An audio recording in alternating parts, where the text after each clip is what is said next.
Never start your day without inviting God to lead. Pray this first. You don't just wake up into a new day. You wake up into a spiritual moment, a battleground, a decision point, and most people miss it because the eyes open, the phone lights up, the to-do list downloads into the mind, and the soul stays asleep. But not today. Not for you. Because this is not just a routine morning. This is the moment where everything shifts. This is where alignment is chosen before confusion takes control. Right now, before your hands reach for anything, your heart has a choice. Who will lead your thoughts? Who will lead your emotions? Who will define what matters today? Because if God doesn't lead, something else always will. And usually, it's not something sacred. It's stress, it's distraction. It's the leftover voices from yesterday or the noise of a culture that never shuts off. The most dangerous part of your day is not the crisis at noon or the confrontation at 3 p.m. It's the first 5 minutes. The moment your body wakes up but your spirit hasn't taken authority. Because that's when the enemy whispers lies in a language you're too tired to challenge. Lies like, you're already behind, you don't have enough, you're not strong enough for what's coming. And if you don't silence those voices with truth right away, they'll guide your decisions before you've even left your bed. But this is the invitation God gives you every morning, to start from a different place. To rise not just physically, but spiritually. To set your eyes higher than your circumstances. To let heaven have the first word. Because the first voice that enters your mind sets the atmosphere for everything else. And if the voice of the Lord is not the first one you agree with, anxiety will be, pressure will be, performance will be, and you'll live that day chasing things you were never meant to carry. You were not created to follow chaos. You were created to follow Christ. And He's not silent when the sun rises. He's speaking now. The Holy Spirit never sleeps. He's not waiting until your second coffee. He's present now, with wisdom, with strategy, with peace, with power. Not because you earned it, but because you're His. Because His mercies are new this morning. Because before you do anything, He wants to remind you who you are. Your alarm clock doesn't decide when your soul is awake. Alignment does. And alignment doesn't happen by accident. It happens by invitation. That means you have to stop long enough to surrender. You have to be still long enough to ask, God, what are you doing today? What do you want to lead in me? Who do you want me to become by nightfall? Not what should I do, but who do you want to be through me? That's where authority begins, not in activity, but in surrender. You don't take spiritual ground today by trying harder. You take it by yielding faster. That's why the morning is holy, because it's the gateway, the womb of the day. And if you don't cover it, command it, and give it back to the one who made it, you'll walk through it misaligned, unarmed, and unaware of what heaven had waiting for you. Right now, your room becomes your altar, your breath becomes a prayer, your stillness becomes warfare, and you don't have to impress God to meet Him. You just have to yield. He's already here, He's already leading. The question is, are you following? Don't rush into your plans without asking for His presence. Don't scroll into noise without pausing for wisdom. Don't check your email before checking your posture. Because if you want God to direct your path, you have to give Him your first step. So don't say another word to the world before speaking to the one who made it. Don't go another minute carrying weight that isn't yours. This is the holy interruption before the chaos begins. This is the reset. The moment where heaven meets earth, not in church, not in crisis, but in your bedroom, right here, right now, and you're invited. Let your heart be led. Let your day be covered. Let your thoughts be washed. You don't have to guess your way through life. You don't have to lead yourself into exhaustion. You are not called to survive this day. You are called to walk in it with divine precision, but only if God goes first. He's already gone ahead. He already sees the path. And He's already waiting to guide you through it. All you have to do is ask. Now that you're awake, it's time to align. Every morning is a doorway, not just into time, but into alignment. Your body might be the first to rise, but it's your spirit that decides whether today becomes sacred or shallow. Waking up isn't just a biological event, it's a spiritual signal. Something eternal calls out the moment your eyes open. And in that brief space between sleep and movement, you are given a divine choice. stay in autopilot, or awaken into alignment. Alignment doesn't start with motion. It starts with attention, not to your calendar, not to your inbox, not to your performance or your responsibilities. Alignment begins with this single truth. Today is not about what you can accomplish. Today is about who you choose to follow. Because no matter how skilled you are, how structured your plan is, how strong your desire is to succeed, if you are not aligned with God, you will run in circles and still miss your assignment. You are not designed to carry the weight of the day on your own. That's not leadership, that's pride. Real leadership begins with followership. Jesus didn't rise and check his own strategy. He rose and went to the Father. He didn't start his day responding to pressure. He started it responding to presence. And that's the alignment you are being invited into now. Not the alignment of control, but the alignment of surrender. If you've been waking up already tired, if your feet hit the ground but your heart feels behind, there's a reason. Something is out of alignment, and no amount of planning will fix what only presence can restore. You don't need more motivation, you need connection. Because true clarity doesn't come from controlling your schedule. It comes from submitting your steps to the Spirit. When alignment is right, peace shows up before solutions do. When alignment is right, rest leads the way even before answers arrive. When alignment is right, your posture shifts. Not because the day got easier, but because you're no longer leading alone. God isn't just looking to bless your day. He's looking to lead it. But he doesn't force his way in. He waits for your yes. That yes must be intentional. That yes must come early. Because everything that follows today is shaped by what leads it. And when God leads, your emotions don't. Your trauma doesn't. Your fear doesn't. You're no longer reacting to life. You're responding to grace. Your authority returns not because you've mastered the day, but because you've yielded it. That's the power of alignment. So ask yourself, what has been leading your days? The rush? The pressure? The habit of doing before being? You don't have to keep living from that place. God is not calling you to hustle harder for peace. He's calling you to align sooner, to pause at the beginning, lift your eyes and say, God, I don't want to move without you. I don't want to speak without you. I don't want to make decisions you haven't confirmed. I don't want to carry burdens you didn't assign. Align me now, before the day builds, before I lose myself in doing. Align me in you. This is not a one-time discipline. It's a daily dependence, because the war for your alignment is renewed every morning. The enemy doesn't fear your energy. He fears your clarity. And clarity comes when you start your day face-to-face with God, not face-to-face with pressure. This is where spiritual intelligence sharpens. This is where divine strategy drops. This is where identity is reinforced. Before anything else has the chance to name you, the Spirit reminds you. You're chosen, you're equipped, you're not alone, and you are already led. Let this be your new reflex, not to rise and react, but to rise and realign. Not to wake and worry, but to wake and worship. Not to plan and push, but to pause and pray. Because in that realignment you remember the truth. God is not your backup. He's your blueprint. He's not your safety net. He's your starting point. And from that place you don't have to figure the day out. You just have to follow.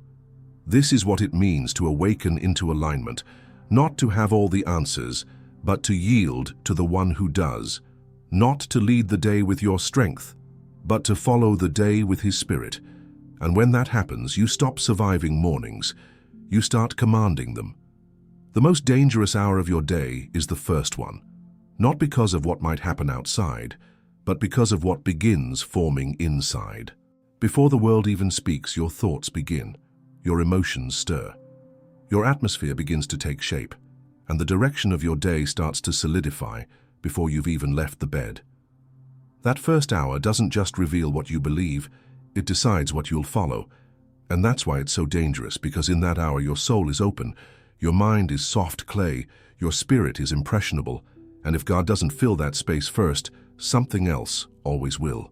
Thoughts from yesterday, shame that survived the night, anxiety that arrives before answers, the subtle pull of doing instead of being, the quiet urgency to perform, to catch up, to hold it all together. The enemy doesn't need to ruin your day at 3 p.m. if he can infect your atmosphere by 7 a.m.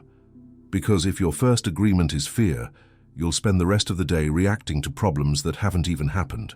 If your first emotion is shame, you'll walk into every moment trying to prove something God already settled. If your first impulse is to control, you'll grip every hour with tension instead of trust. That's how spiritual erosion starts. Silently, early, before anyone sees it, before you even realize it. That first hour is a battleground, not of noise, but of narrative. What story will you believe today? What identity will you carry? What internal voice will be the loudest? Because whatever answers those questions shapes how you treat people, how you respond to pressure, and how you view yourself when no one's looking. It determines how you pray, how you plan, and how you speak. That's why it's dangerous. Not because something is attacking you, but because something is forming you. There's a spiritual law at work in the morning. Formation always precedes execution. The heart leads before the hands do. So if your heart is formed by pressure, performance will follow. If your heart is formed by peace, obedience will follow. If your heart is formed by presence, power will follow. But if you don't take authority in that first hour, your flesh will do it for you. And your flesh is always loud when your spirit is quiet. But what if you interrupted that pattern? What if instead of drifting into your day unconsciously, you confronted the moment intentionally? What if the first voice you heard wasn't your own thoughts, but the voice of your shepherd? What if your first instinct wasn't to plan, but to pause? Not because you're lazy, but because you're aligned. That's what spiritual leadership looks like.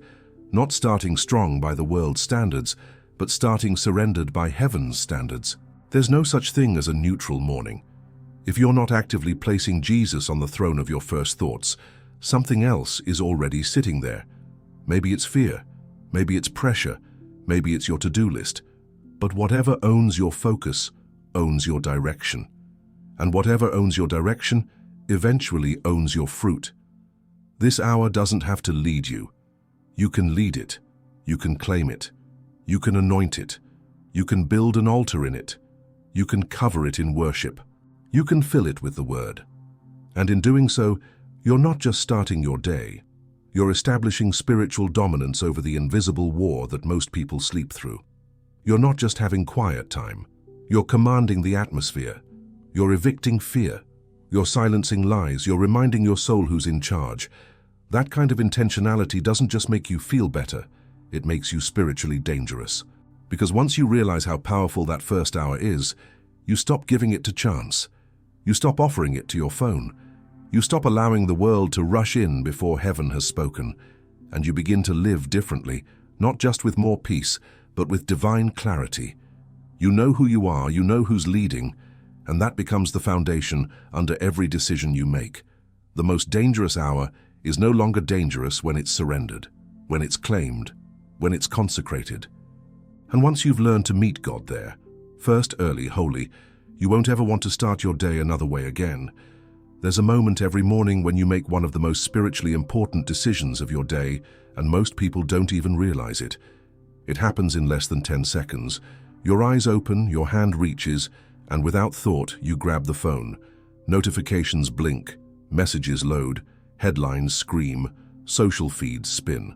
And just like that, your attention is no longer sacred. Your soul is no longer still. You've already touched the world before touching heaven. This is one of the most overlooked spiritual disruptions in our generation. Not because a phone is evil, but because it is eager. It rushes to speak before God does. It rewards distraction and trains your brain to react before it learns to reflect. And that first swipe, that first scroll, that first hit of information is not harmless. It's a covenant. It's agreement. You are giving the first fruits of your attention to a system that cannot give you peace, cannot give you clarity, cannot give you authority. And then we wonder why we feel anxious before we even start the day. But this doesn't have to be your pattern. You can reclaim that moment. You can interrupt that reflex, because what you reach for first says everything about who you trust most. And it's not about legalism. It's about spiritual placement. When you grab the phone before you grab the word, you're saying, I need information before I need wisdom. I need updates before I need truth. I need reactions before I need revelation. And those aren't just habits. Those are altars, invisible ones, quiet ones, but altars nonetheless. The enemy doesn't mind if you love God, as long as you don't listen to him first. He doesn't mind if you go to church, as long as you check your texts before you check your spirit. He's not intimidated by your theology if your technology has your heart. And it's subtle, isn't it? Because it's not rebellion. It's routine. It doesn't feel spiritual. It feels natural, but that's exactly what makes it so dangerous. Touching your phone first may seem harmless, but it creates a pattern of internal surrender to the loudest voice, not the truest one. It teaches your brain to wake up through noise instead of stillness. It conditions your soul to react instead of respond. It makes you an emotional reactor before you've had the chance to become a spiritual responder. And one day turns into weeks. Weeks turn into a lifestyle, and without ever meaning to, you've let the world disciple your first thoughts. But what if you stopped? What if you gave God your first breath instead of your first scroll? What if before the digital world could define your mood, the Spirit could define your mission? That one shift can reroute the entire flow of your day. Because when God speaks first, you don't panic later. When the word enters early, fear finds no room. When worship rises before worry, your heart beats at heaven's rhythm, not culture's pace. Don't let the phone be your morning pastor. Let the Spirit be. Let the word be. Let silence speak first. You don't need to know what the world is doing before you know what God is saying. You don't need to catch up before you sit still. You don't need to prepare to perform. You need to posture yourself to receive. It's not about guilt, it's about grace. Grace to pause, grace to remember, grace to choose better, grace to say, God, you go first today. Before I enter anyone's inbox, I enter your presence. Before I carry someone else's urgency, I carry your peace. Before I hear from the crowd, I want to hear from the King. And once you make this a pattern, everything shifts. You're no longer waking up reacting, you're waking up rooted. Your mood doesn't belong to headlines. Your thoughts don't belong to algorithms. Your peace doesn't belong to public opinion. It all belongs to the one you met first. So tomorrow, when your hand reaches out, pause. Ask your heart, who do I need right now? Because if the answer is God, then let him lead. Let him speak. Let him reset your mind before anything else gets the chance to shape it. That moment is holy. That decision is power, and it starts before your feet ever hit the floor. Touch heaven first, and watch everything else lose its grip. Most people start their day waiting to see how it goes. They test the mood, they feel out the atmosphere, they brace for interruptions, they prepare for the worst. But there's a different posture available to you, not as a reactor but as a commander. You don't have to walk into the day wondering what it will bring. You can speak to it, you can set the tone, you can prophesy over it in the Spirit of the living God. That's not arrogance. That's alignment. There is a divine authority given to sons and daughters of God that most never use. Job 38:12 asks, "Have you commanded the morning since your days began and caused the dawn to know its place?" That's not a poetic question, it's a spiritual strategy. It means there's a way to stand at the edge of a new day and not wait for it to define you.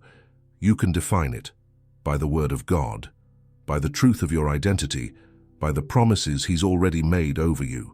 This isn't positive thinking. This is prophetic positioning. It's waking up with the awareness that the kingdom you belong to is greater than the chaos around you. That means your voice has weight in the spirit realm.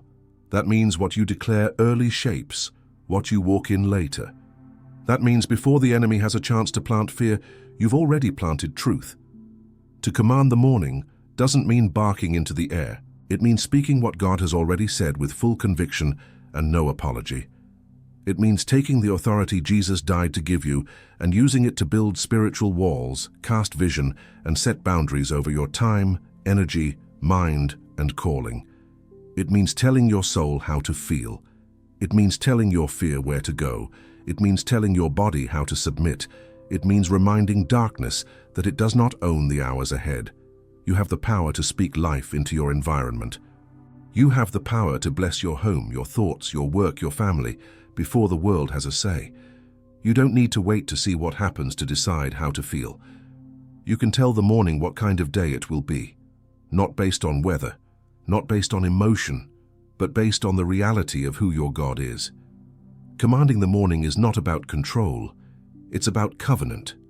You're not trying to manipulate outcomes. You're agreeing with heaven. You're placing your mind, your atmosphere, and your emotions under divine order.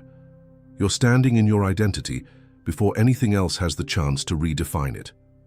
So what do you say when you command the morning? You speak truth. You speak scripture. You speak promises. You speak alignment. You declare peace, not chaos. Clarity, not confusion. Grace, not shame. Provision, not lack. You speak rest over your mind and boundaries over your time. You release the burden of people-pleasing and receive the yoke of obedience. You don't wake up asking the world who you are. You declare, I already know. This changes how you show up, because now your spirit is leading your soul. You're not walking in blind, you're walking in blessed. You're not hoping to make it through, you're expecting God to show up in power. You're not asking for survival, you're declaring purpose, breakthrough, and divine alignment with the Father's plan. This is how warriors rise, not in frenzy, but in focus, not in panic, but in peace, not wondering what the day will do to them, but knowing what God will do through them. The morning doesn't intimidate you anymore because you've already met the one who owns it. And now you walk into the hours ahead with a declaration in your mouth and confidence in your step. Don't just hope for a good day. Speak into it. Don't just react to what it brings. Prophesy what it must bow to. The Spirit of God inside you is not waiting to be activated at church or in crisis. He's ready now to speak, to guide, to cover, and to empower. So take your place, stand at the gate of the morning, and make your voice heard in heaven. Because when you command the day, you're not just speaking to time, you're aligning with eternity. And when eternity speaks, the temporary must obey. Every day comes with a plan, meetings to attend, tasks to complete, people to contact, expectations to meet. The calendar fills fast, the pressure builds quietly. And before you know it, the shape of your day has been determined, not by God, but by obligation, not by peace, but by productivity. And you haven't even asked heaven what it wants. Most believers don't mean to ignore God's agenda. They just never stop long enough to consider that He has one. They move fast, they check boxes, they carry expectations, but they never pause to ask, what does God want to do today, not just through me, but in me? Not just for me, but with me? Without that question, your calendar becomes your master, your tasks become your worth, and you end up chasing fruitfulness at the cost of faithfulness. Heaven has a different rhythm, one that doesn't rush, one that doesn't panic, one that doesn't confuse busyness with effectiveness. God's rhythm always begins with presence, then clarity, then obedience, never hustle, never noise, never striving. But to live in that rhythm, you must surrender your own. You must be willing to let God interrupt your schedule to protect your soul. That's not always easy, because the world celebrates performance. It rewards the one who gets it all done, even if their spirit is depleted. But God sees differently. He's not measuring your value by your output. He's searching your heart for obedience, for posture, for availability. The truth is, He can accomplish in 10 minutes what you can't in 10 hours, if you let Him lead. So many people carry a full calendar and an empty heart. They go through their day managing time, but never stewarding purpose. And they wonder why they feel unfulfilled, unanchored, unsettled. It's because they've started asking their planner what to do instead of asking the Spirit who to become. But God's agenda is always more than your checklist. His plan is not just to help you perform, it's to form you into the image of Christ, into a vessel of wisdom, into a person of peace. He may not want to make your day easier. He may want to make it holier. He may not want to remove the pressure. He may want to teach you how to walk through it with grace, with authority, with a renewed mind. That's why you must ask before you act. Before you jump into motion, stop and say, God, what's on your heart today? That question doesn't delay you, it defines you. It unlocks divine timing. It positions you for moments you couldn't schedule, divine conversations, supernatural insight, unexpected favor, hidden opportunities, inner healing. Things you would miss if you rushed past the presence in pursuit of your own plan. Heaven's agenda may not look impressive on paper. It may not add followers, boost numbers, or impress your boss, but it will shape your soul. It will align you with eternity. It will make you useful in ways you didn't know you needed. It will fill you with peace, even when the world around you is panicking. Because you'll know you're not just busy, you're led. You don't have to throw away your schedule. You just have to surrender it. Lay it at His feet. Hold it loosely. Make space in it for wonder, for interruption, for divine redirection. Let God speak into your hours. Let Him breathe into your plans. Let Him cross out what doesn't matter and highlight what does. You may think your meeting is the most important part of the morning, but heaven might be planning a breakthrough in your spirit instead. You may be preparing to execute your strategy, but God might want to heal your mind before you speak a single word. Don't miss His agenda because you're glued to yours. When you give Him your day, He gives it back in order. He rearranges things with kindness. He lifts what's heavy. He multiplies what's good. He slows what's destructive. And He restores what you would have sacrificed in the name of getting things done. Let today be different. Before you let your calendar dictate who you are, let heaven remind you whose you are. The goal is not just to be productive. The goal is to be positioned. The goal is not just to be on time. The goal is to be in step. And the only way to stay in step is to let the one who wrote your days lead how you live them. Leadership in the kingdom never begins with a voice shouting out commands. It begins with an ear tuned to the whisper of God. Every great move of obedience starts not with movement, but with stillness. Before direction is ever walked out, it is first received. That's why in the kingdom, leading always starts with listening. We often think that to be led by God means we need immediate instructions, clear signs, open doors, or prophetic clarity that shouts louder than our confusion. But what God is really asking for isn't more action. It's more attention. Not attention to the chaos around you, but attention to the stillness within you, where His Spirit dwells and speaks in ways the world can't imitate or interrupt. Listening isn't passive, it's powerful, because when you truly stop to listen, you silence every other influence trying to control your next step. You dethrone the pressure, you pause the autopilot, you break the addiction to motion, to doing, to solving, and in that pause, you open the space where heaven speaks. You give God the first say, not the last resort, but it requires humility, because listening to God means admitting you don't already know what's best. It means letting go of your assumption that more activity equals more progress. It means stepping out of the role of being your own answer and admitting that you were never meant to figure this all out alone. And when you embrace that posture, not of weakness, but of yieldedness, the voice of the Lord becomes clearer, sharper, deeper. He rarely shouts over your noise. He often waits for your stillness. He speaks in nudges, in patterns, in scripture that suddenly reads like a personal word, in a sentence that hits your spirit differently than it did before, in peace that descends when the decision aligns with His heart. Listening is not just hearing sound, it's discerning presence. It's learning how to identify God's fingerprint when no one else sees it. That's what Jesus modeled. Before He made decisions, He withdrew. Before He performed miracles, He consulted the Father. His power didn't come from always speaking, it came from always listening. He didn't rush into influence, He moved in alignment. He didn't follow the crowd, He followed the cloud.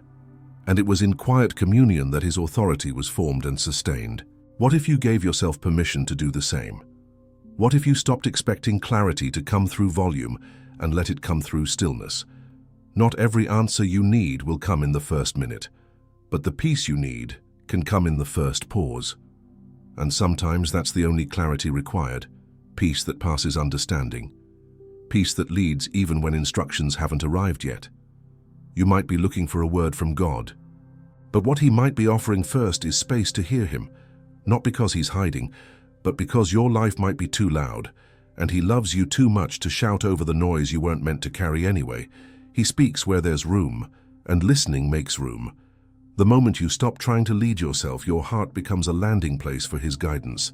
You start recognizing the subtle cues, that gentle warning, that divine interruption, that unexpected scripture, that internal check that slows your rush. These are the whispers that guide those who make room. These are the signals that protect you from premature decisions, from unnecessary pain, from wasting time on things God never assigned. Listening recalibrates your sensitivity. It removes your dependence on external confirmation and strengthens your discernment. It builds a trust that doesn't need to see in full to move in faith. Because when you know who's speaking, you don't have to understand everything. You just have to stay close. Don't underestimate the power of a quiet spirit in a noisy world. The ones who hear God most clearly are rarely the loudest in the room. They're the ones who've learned how to be quiet long enough to catch the sound of eternity in the middle of ordinary life. They don't move because they're ready. They move because they're led. And that leading begins with listening. So take a breath. Lay down the need to have all the answers right now. God is not slow to speak. He's precise. He's waiting for your ears to be more available than your mouth, because once you've heard him, everything else gets quieter. And once your soul is quiet, you're finally ready to be led, not by pressure, not by habit, but by the voice that formed the world and still speaks today. Anxiety is a ruthless guide. It doesn't knock. It barges in. It doesn't speak with wisdom. It screams with urgency. It disguises itself as responsibility, as foresight, even as discernment. But its fruit is always the same: unrest, confusion, overthinking, and a sense of pressure that weighs on your chest like something you're already behind on, even when the day has just begun. But here's the truth. Most people never stop to consider. Not every urgency is divine. Not every pressure is holy.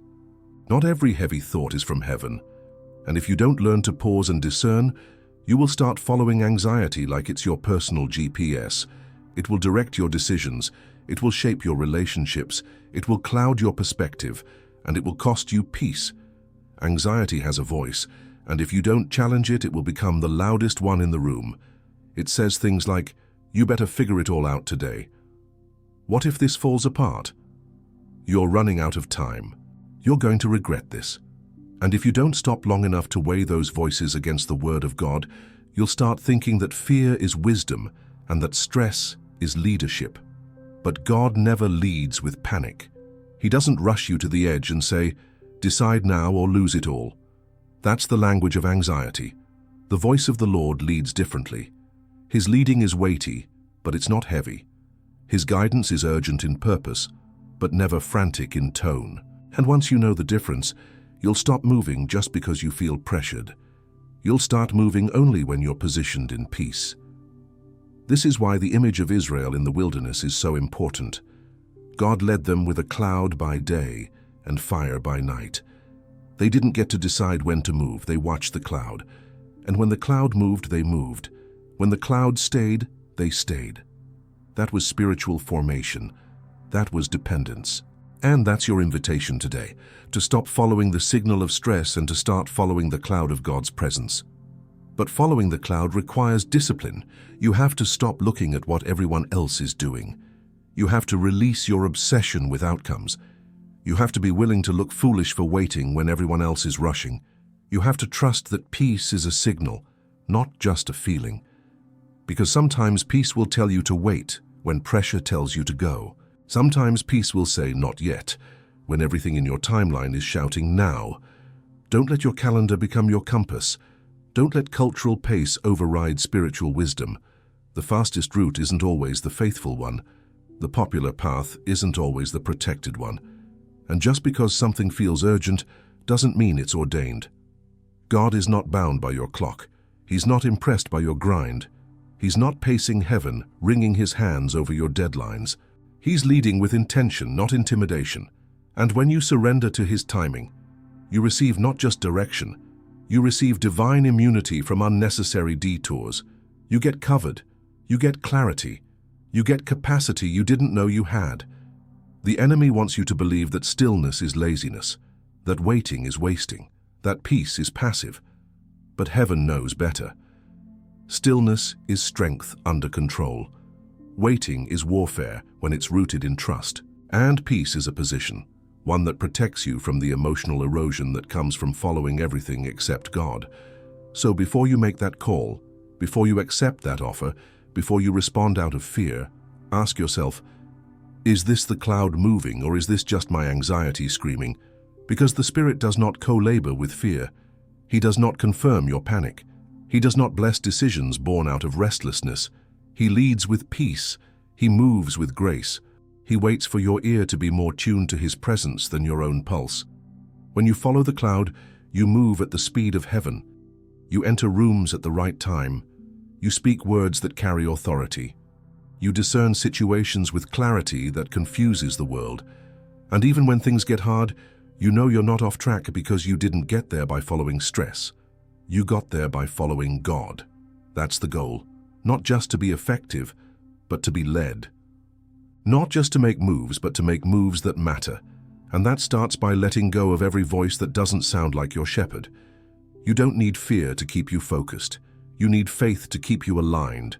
Follow the cloud, not the chaos. It's moving, and it's waiting for you to stop chasing your anxiety long enough to see it. Every morning you get dressed. Clothes for weather, shoes for the terrain, maybe a coat if it's cold. You prepare your body to meet the environment. But how many mornings do you prepare your spirit the same way? How often do you wake up and forget that your spirit also needs to be clothed, not in fabric but in authority? Because whether you realize it or not, every day is spiritual. Every space you enter carries atmosphere. Every conversation has undercurrents.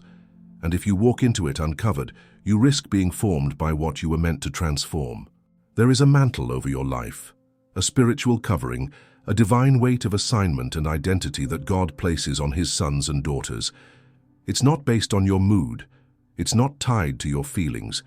It doesn't disappear because you're tired or uncertain. It's a mantle of righteousness, of dominion, of kingdom inheritance. And every morning you have a choice. Will you wear it or will you walk out naked in the Spirit? Too many believers step into their day exposed, emotionally vulnerable, mentally distracted, spiritually passive, not because they lack faith, but because they forgot to put on the authority that's already theirs. You don't earn this mantle. You receive it. You don't beg for it. You were born into it through Christ, but it doesn't activate until you acknowledge it. It doesn't shape your reality until you choose to wear it intentionally. The Apostle Paul understood this deeply when he wrote in Ephesians 6 to put on the full armor of God. That wasn't poetic language. It was preparation. He was saying, don't step into your day without covering your identity, your thoughts, your heart, your boundaries. Don't leave your spirit naked while your body is dressed for the weather. The battle may not look physical, but it is always spiritual, and your authority must be worn before it's wielded. This mantle reminds you who you are when the world tries to define you by performance. It tells anxiety, you don't get to speak first. It tells shame, you don't belong here anymore. It tells distraction, you don't control my pace. It's a spiritual robe, invisible but undeniable, and when you wear it, the atmosphere around you begins to respond, not to your name, but to His nature inside you. The mantle also protects what's sacred. It covers your thought life. It shields your emotions from unnecessary entanglement. It deflects the darts of comparison and insecurity. It surrounds your purpose like a force field. You may still face warfare, but you won't fight uncovered. You'll walk in with discernment, authority, and presence, not because you're perfect, but because you're clothed. And clothing happens in the quiet. It doesn't require noise. It doesn't take hours. It simply takes recognition.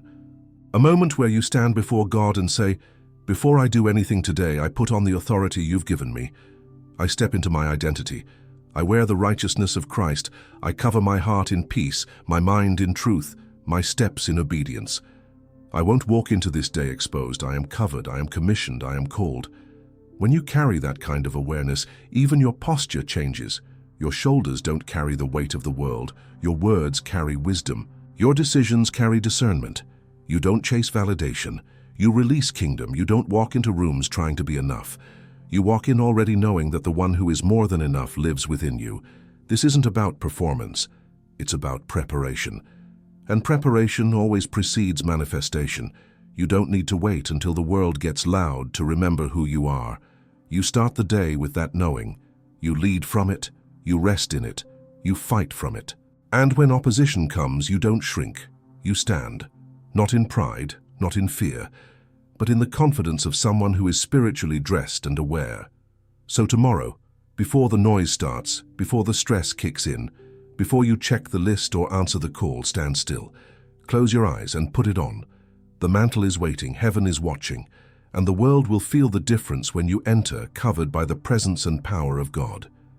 Jesus could have started each day with momentum, with urgency, with movement. After all, there were always people to heal, crowds to teach, miracles to release, and disciples to guide. His schedule could have been driven by need, by demand, by pressure. But over and over again, we see a different pattern. Before the noise, before the miracles, before the public ministry, he withdrew. Early in the morning, while it was still dark, he went to be alone with the Father. He didn't start with strategy. He started with presence. He didn't move in power first. He moved into intimacy. And that rhythm wasn't occasional, and it was essential. Jesus didn't just pray because he needed strength.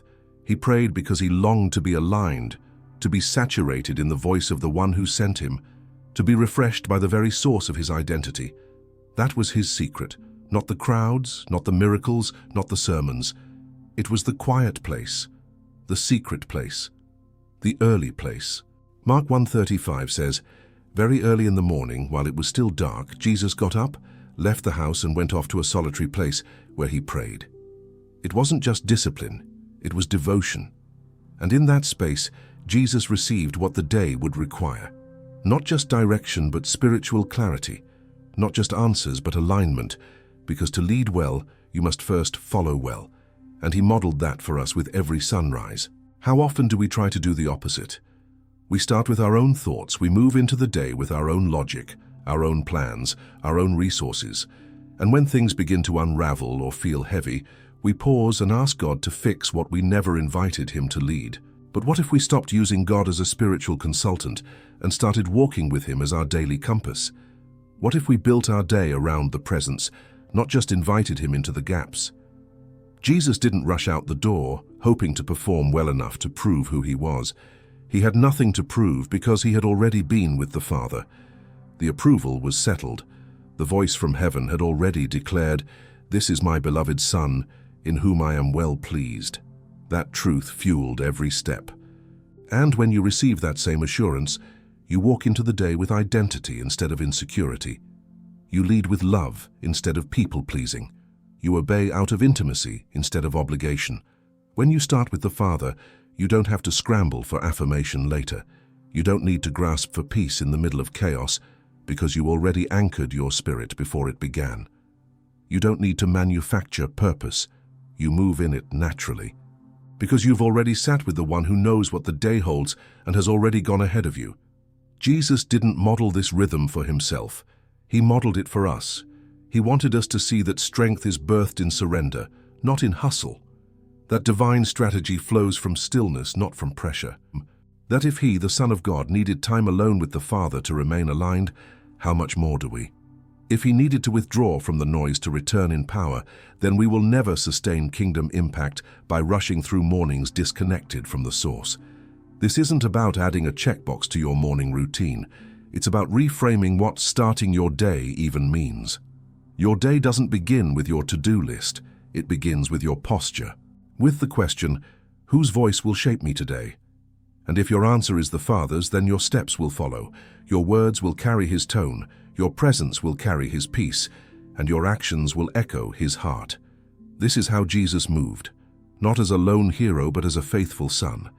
And that's who you are too, not just a Christian trying to make it through another busy week, but a son or daughter invited into divine alignment every morning, before the demands, before the notifications, before the striving.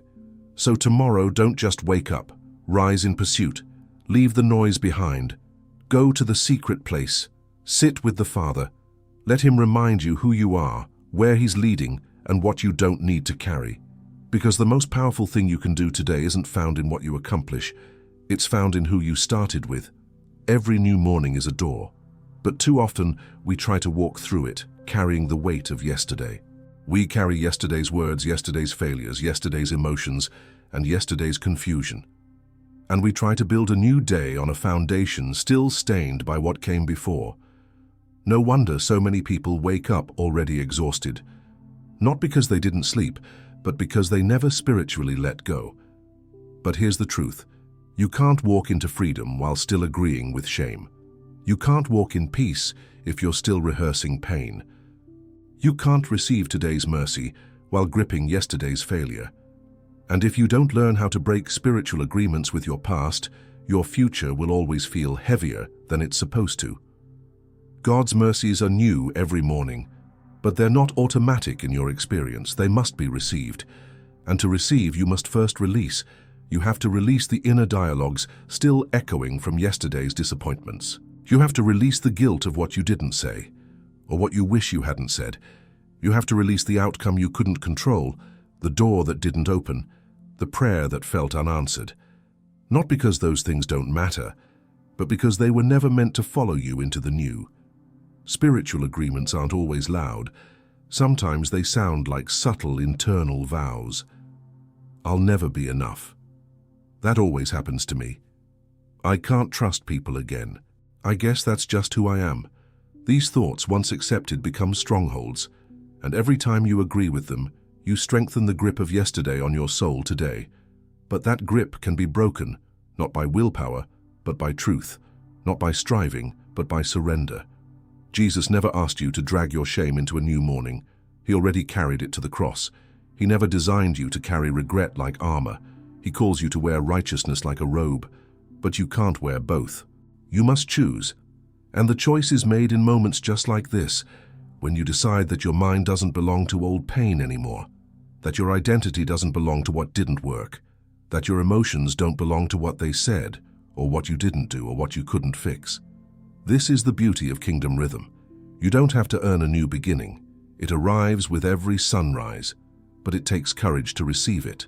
It takes faith to believe that what happened yesterday has no power to right today unless you let it.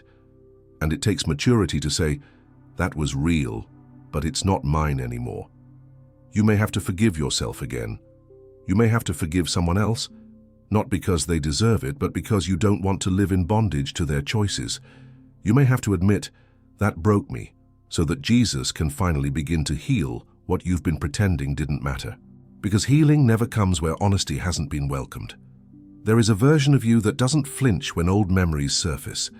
There is a version of you that doesn't carry dread into the morning.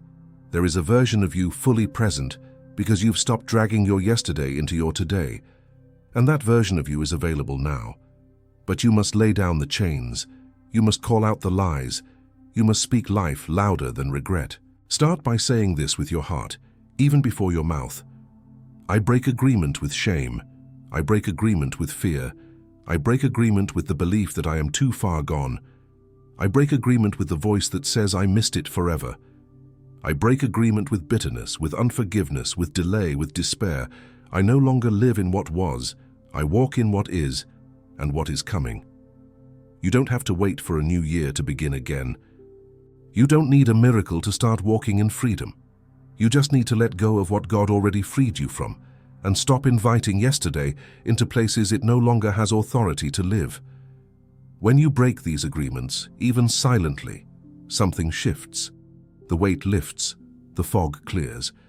You remember that this day is a gift, that your identity is intact, that your past is not your name, that heaven is not rehashing your record. And once your soul believes it, your spirit moves forward. So before you open that app, respond to that message or re-engage the rhythms of your day. So stop, break the agreement, release the residue, let the cross speak louder than your memories, and step into the new, light, whole, and fully free. We tend to compartmentalize God. We give him the dramatic. We call on him when there's a diagnosis, when the decision is too big, when the heartbreak is too heavy, when the loss is too real. We know how to seek him when life feels out of control. But what about when it's just normal? When it's laundry and errands and emails and traffic? When it's slow conversations and early mornings and picking up after someone again? When it's nothing big and nothing terrible, just ordinary? This is where many people unknowingly disconnect. They don't reject God, they just forget he wants to be part of it all. They assume he shows up for the spiritual moments, but not the mundane ones.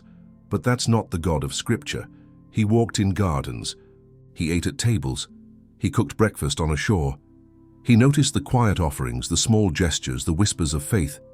He is not only the God of miracles, He's the God of mornings, the God of routines, the God of unnoticed moments filled with potential for presence. Inviting the Holy Spirit into your day doesn't require a spotlight or a platform. It simply requires awareness. A whisper before you enter the meeting, a breath before you reply to the text, a pause before you walk into the kitchen again. It's not about turning every moment into a sermon. It's about acknowledging that every moment is sacred because you're not living it alone. The Spirit of God isn't watching from a distance. He dwells within. And that means everything you do, every glance, every word, every chore, every decision can be a space of communion. But it must be invited, not because He needs permission to be present, but because He desires relationship, not control. He wants partnership, not performance. This is what transforms a routine into a rhythm of revelation, when you start seeing traffic not just as a delay, but as a space to pray, when washing dishes becomes a backdrop for worship, when putting your child to sleep turns into a moment to speak life into their spirit, when checking your calendar becomes a chance to ask, Spirit, what do you want to highlight today? Nothing is too small for God to move in, but everything can feel too noisy if you never slow down to notice Him. The danger of separating God from the ordinary is that we begin to think intimacy with Him is rare, difficult, or reserved for special moments. But that's a lie that keeps people spiritually numb in the in-between. The truth is, the kingdom often breaks through in the places no one else is watching. The person in the cubicle who starts their shift with a whispered prayer. The mother folding clothes with tears in her eyes and gratitude in her heart.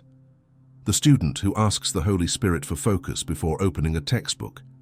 These are holy moments disguised as common ones. This is the lifestyle of abiding, not an emotional high, but a steady awareness. A heart that listens while moving. A soul that slows down even if the body is rushing. A mind trained not just to solve, but to ask, where are you in this, Lord? And once you start asking, He starts answering in ways that will surprise you. You'll begin to sense His peace in a task you usually dread. You'll hear wisdom in a conversation you didn't expect to matter. You'll feel conviction where frustration used to live. And slowly, the ordinary won't feel empty anymore. It will feel sacred, because when God is welcomed, nothing is wasted. The early church didn't live in constant revival meetings. They broke bread. They shared homes. They met daily in the simplicity of faith. And the Spirit moved not just in power, but in proximity. That same Spirit wants to fill your routine, not to make it spectacular, but to make it surrendered. So invite Him. Not just when life is falling apart. Invite Him into your car ride, your grocery list, your silence, your boredom, your laughter. Your schedule. The Spirit doesn't need a stage. He only needs space. And the ordinary becomes extraordinary the moment you recognize you're not walking through it alone. God is not waiting for your life to get more exciting to draw close. He's here now. In the socks you're sorting, the spreadsheet you're building, the dishes you're washing, the child you're hugging, the silence you're sitting in. And when you invite Him into those places, you won't just feel spiritual in church. You'll live connected in every room you enter. Right now, before anything else begins, before the world pulls on you, before the demands rise, let this be the moment where everything shifts. Not because your circumstances have changed, but because your heart has, because you've chosen not to lead your own day, but to surrender it completely to the one who holds time, purpose, and peace in His hands. This isn't performance, this is presence, this is permission, this is posture, and this is your invitation to start the day in full spiritual authority by going low in humility. So wherever you are, pause. Whether you're standing, sitting, driving, or just waking up, let your soul lean into this space. This isn't just another video. This is a meeting place, a holy moment, a divine reset. The Father is here. The Spirit is ready. The Son is interceding. And your voice, your agreement, matters. Pray this with your spirit fully open. Father, I come to you before the first task, before the first text, before the first word leaves my mouth. and I lay down my right to control this day. I lay down every plan, every assumption, every outcome I've already imagined, and I surrender it all to your leadership. You don't just visit my life, you reign in it. You don't just give me guidance, you are my guide. I don't want to move without you. I don't want to speak without you. I don't want to walk into rooms you haven't led me into or carry weights you never asked me to lift. Today is not mine, it's yours. Search my heart, Lord. If there's anything I've been holding on to, fear, bitterness, distraction, unforgiveness, self-reliance, I release it now. I break every agreement I've made with anxiety, scarcity, perfectionism, and shame. I come out of alignment with every thought that tells me I'm alone, unseen, or unworthy. I step into the truth. I am yours. I am covered, I am called, and I am being led. Holy Spirit, lead me into what you've already prepared. Awaken my spirit to divine appointments I would otherwise miss. Sharpen my discernment to recognize your voice even in crowded places. Guide my tone, my thoughts, my choices. I give you access to my schedule, my conversations, my relationships, my desires, my silence. If you want to interrupt me, I welcome it. If you want to slow me down, I yield. If you want to shift the agenda, I obey. Let today be marked by your movement, not my momentum. Father, I ask for boldness wrapped in gentleness, authority that's rooted in humility, joy that doesn't require perfection, and peace that isn't based on circumstances. Let every word I speak carry your tone. Let every person I interact with sense your presence. Let every task I complete be saturated with excellence that honors you. And when resistance comes, because it will, remind me of who I am. When delay hits, anchor me in trust. When insecurity rises, silence it with truth. I don't want to be reactive, I want to be responsive to your voice. Even when the day surprises me, I know it hasn't surprised you. You've already stood in the moments I haven't reached yet. You've already ordered my steps. I don't have to figure it all out, I just have to follow. Jesus, thank you for modeling this kind of life, one where obedience was more important than outcomes. Thank you for showing me that early mornings are sacred, that surrender is powerful, that intimacy is the beginning of everything that matters. Thank you for leading me with kindness, not with pressure, for whispering instead of shouting, for being near instead of distant. Today I don't ask for perfection, I ask for presence. Cover me, carry me, commission me, and Lord, I ask not just to be led, but to be a carrier of light in every place I step. Let this day ripple with your glory because I walked with you through it, not ahead of you, not behind you, but in step. Let people encounter your spirit because I remained surrendered. Let my decisions bring fruit because they were rooted in your wisdom, not my impulse. This is not a prayer I recite, it's a life I choose. Again, today, amen. Let this be your new beginning every single morning. Speak it until your spirit aligns. Declare it until your atmosphere responds. And don't let anything else start until you've started here, not with pressure but with presence. This is how you lead your life, by not leading it alone. This day, with all its unknowns, interruptions, appointments, demands, and possibilities, does not belong to you. It never did. And the more you try to claim ownership of it, the heavier it becomes. The more you grip it with clenched fists, the more it slips through your fingers. But when you finally open your hands and surrender your right to control it, something shifts. The pressure lifts, the noise quiets. And what was once just another day becomes holy ground. Today is not yours. It's his. That truth may feel uncomfortable at first, because we've been taught to believe that our days are like blank canvases we're supposed to fill with productivity and purpose and performance. But in the kingdom, the canvas is already sketched. Your role is not to create the masterpiece, but to follow the brush of the master artist, to move with the stroke of his wisdom, his timing, his precision. God doesn't need you to run the day. He's asking you to walk with him in it. And when you do, everything changes. Your mind stops racing, your heart softens, your spirit settles, because you remember that your job is not to be perfect, it's to be present. Present with him, present in the moment. Present in the assignment he reveals step by step, not all at once. We live in a culture that rewards hustle and glorifies control, but heaven doesn't operate on the currency of anxiety. God's kingdom is built on rest, trust, and obedience. And that means letting go of your need to know everything before you begin.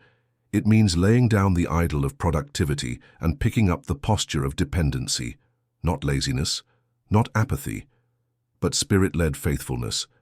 You don't have to write the story. You just have to stay in alignment with the author, the one who knows the end from the beginning, the one who already stood in this very day before you woke up, the one who has mercy waiting in every hour, wisdom waiting in every pause, grace waiting in every response. So what would it look like if you lived today like it truly belonged to God? Would you slow down enough to listen when he whispers? Would you pause before reacting to frustration? Would you let him lead, even when it means taking the longer path? Would you trust him enough to release your agenda in exchange for his? Would you let love dictate your words instead of insecurity or fear? Living as a steward and not an owner changes how you see everything. Your schedule becomes sacred. Your interruptions become invitations. Your relationships become ministries. Your work becomes worship. And the smallest moments become the biggest opportunities for intimacy with the one who made you. You were not created to carry your days like burdens. You were created to carry his presence into them like breath. And when you finally stop clutching today as if it's yours to control, you make room for God to do what only he can. Turn an ordinary 24 hours into a divine encounter. Don't waste today trying to manage everything. Let today be a space where heaven is free to move, where your obedience outweighs your opinions, where your awareness of God is stronger than your addiction to hurry, where your words heal instead of harm, where your decisions align with truth instead of fear. This is how you live led. This is how you start with surrender and end with impact, not because you mastered the day, but because you gave it back to the one who gave it to you in the first place. So breathe, open your hands, invite him in, again. And let today be the evidence that when God leads, peace follows, power flows, wisdom shows up, and purpose unfolds in ways you never could have manufactured on your own. You're not just surviving the day, you're partnering with heaven in it. Because today is not yours, it's his. And that changes everything.